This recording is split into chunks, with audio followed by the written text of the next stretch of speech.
বাসক পাতা খেলে সর্দি কাশি যাবে চলে। কৃমি যদি সারাতে চাও কদম পাতার রস খাও। বেরেলা রস খেয়ে নাও, বলবান হয়ে যাও। বসন্ত যাবে চলে, ঋতুভেদিক কোনটি কারি খেলে। জ্বর আর ব্যথা যদি সারাতে চাও কালো মেঘ আর গুলঞ্চ খাও।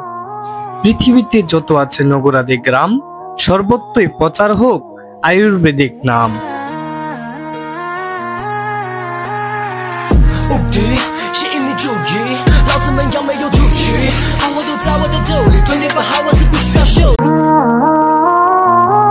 বাসক পাতা খেলে সর্দি কাশি যাবে চলে।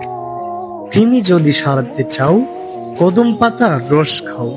বেরেলা রস খেয়ে নাও, বলবান হয়ে যাও।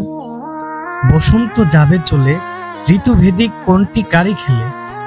জ্বর আর ব্যথা যদি সারাতে চাও কালো মেঘ আর গুলঞ্চ খাও। পৃথিবীতে যত আছে নগরাদি গ্রাম, সর্বত্রই প্রচার হোক আয়ুর্বেদিক নাম।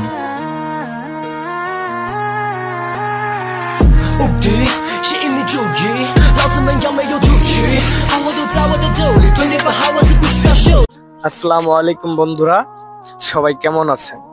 আজকে আমি আপনাদের সামনে আমাদের রক্তে মেশা আয়ুর্বেদের কয়েকটি ঔষধি ভেষজের ঔষধি ব্যবহার কার্যকরী কথা বলবো। আশা রাখি একটু হলেও উপকারে আসবে।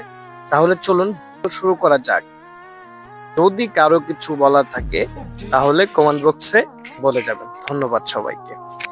নিত্য যে খায়ুল ঘুল অশ্বতার ছাড়ে কুল, খাবে যে নিত্য আমলকি আর হর্তুকি, অ্যাসিডিটি থেকে পাবে মুক্তি। খেলে অর্জুনের চাল, হাট ভালো থাকবে চিরকাল। হিমসাগর খেলে মূত্র কিচ্ছর যাবে চলে। যদি চাও মেধার বিকাশ, খেয়ে নাও জাতির কাশ। বহু ঔষধে গুণান্বিত থানকুনি ব্রাহ্মী।